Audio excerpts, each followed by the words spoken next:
Hello and welcome to part two of the story A Night to Remember. We have been just through an awful night when we got slammed by something that knocked the boat over, it's just been reported to me that my first mate Rob is in agony.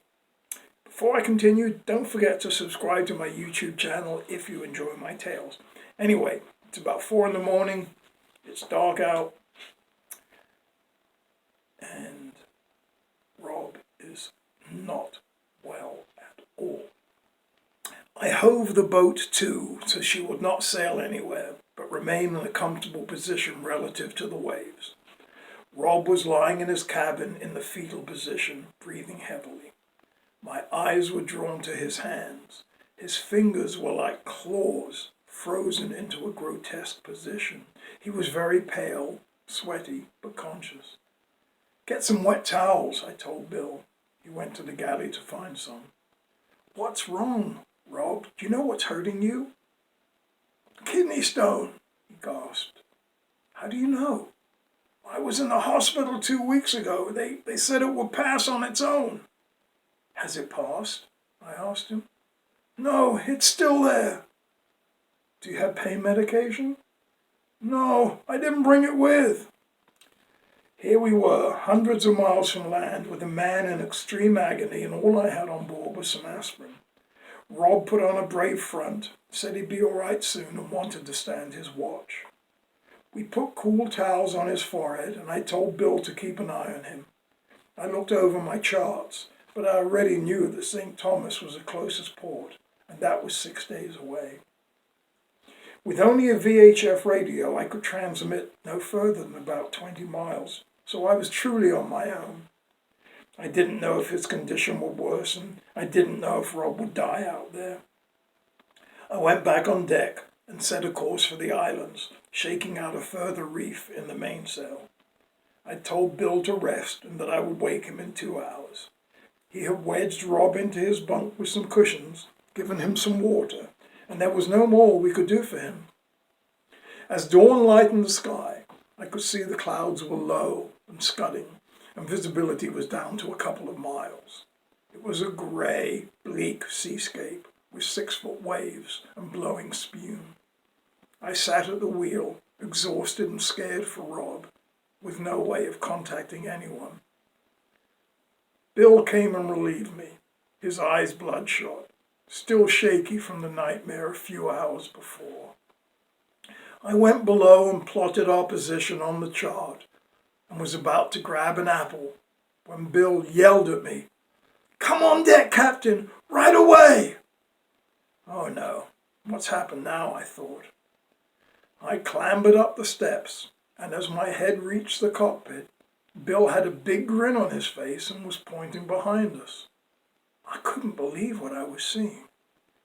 Here we were, hundreds of miles out in the Atlantic, nowhere near the regular shipping channels, and 2 miles behind us, coming out of a squall, was a big white cruise ship.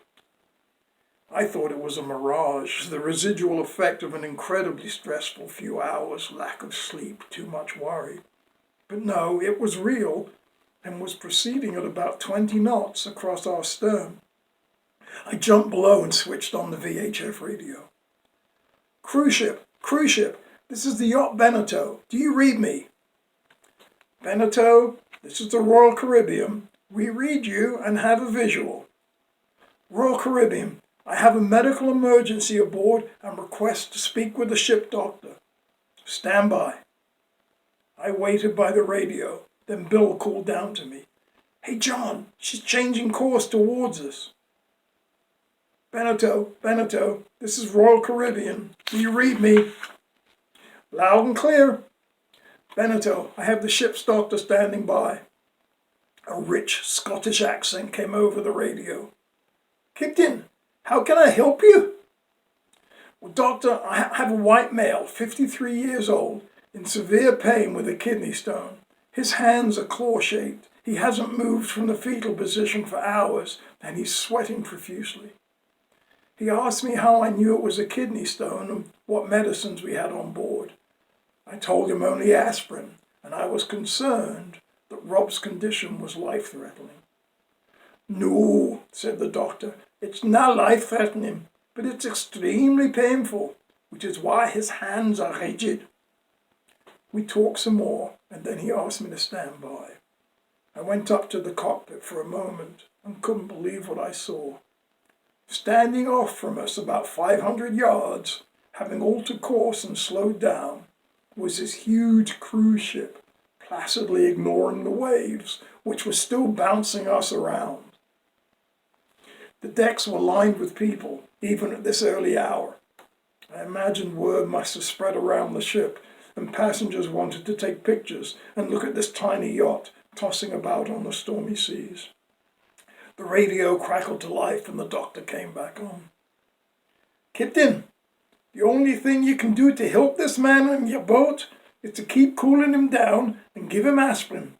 He may or may not pass the kidney stone, but he will be okay. Did anything happen that might have caused the stone to move? Did he fall down recently?"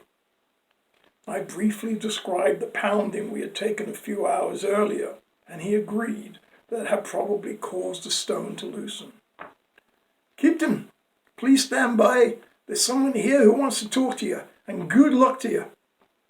There was a moment's pause, and then a distinguished British voice with a clipped accent came over the speaker.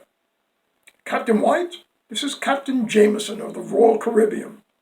I immediately smoothed my hair down and sat straighter on the bench. "Yes, Captain. Thank you for altering course and rendering assistance. It appears you have the situation under control, but if you wish, we could lower a boat and bring your crew member aboard.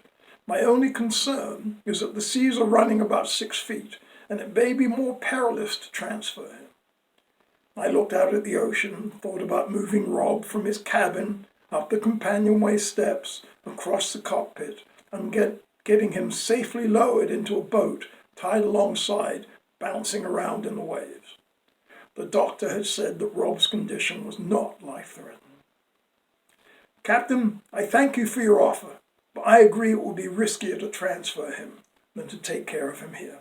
The doctor says he'll eventually be all right, and my other crew and I can take care of him." "Well, Captain White, you seem to have everything under control. But what would you do if the man's condition deteriorates?" "Well, I've thought of that, and if necessary, I'll activate my emergency position radio beacon. We should be in range of a Coast Guard helicopter from Puerto Rico." "Yes, that was my thought as well. I wish you a safe passage, Captain White, and good luck." "Thank you, Captain. And again, many thanks to you and the doctor for your assistance. You were a godsend." With hundreds of people waving and a blast of her horns, the ship churned up the seas with her propellers, and within minutes was out of sight. The weather soon started to clear, and by midday we were back to blue skies, puffy white clouds, and a steady trade wind breeze. We cleaned up the jumble that the knockdown had produced and looked in on Rob every few minutes. He seemed to be doing better. The pain was subsiding. His hands were unclenching. In fact, he desperately wanted to resume his watch, but I told him the doctor insisted he rest for a day. We finished the delivery a few days later, Rob feeling weak but enthusiastic about the adventure and with stories to tell his grandchildren. The three of us enjoyed a beer at the moorings base in Tortola and discussed the events of that night. We all agreed that we had been hit head-on by a huge, dangerous waterspout, the ocean equivalent of a tornado. And I hope that never happens to me again. Anyway, hope you enjoyed that story. We're going to go to sea again next week, I think, on another delivery trip. But this time it's somewhat different. The adventure is definitely different. So, be careful, be safe, stay well, and I'll see you next week. Captain John signing off.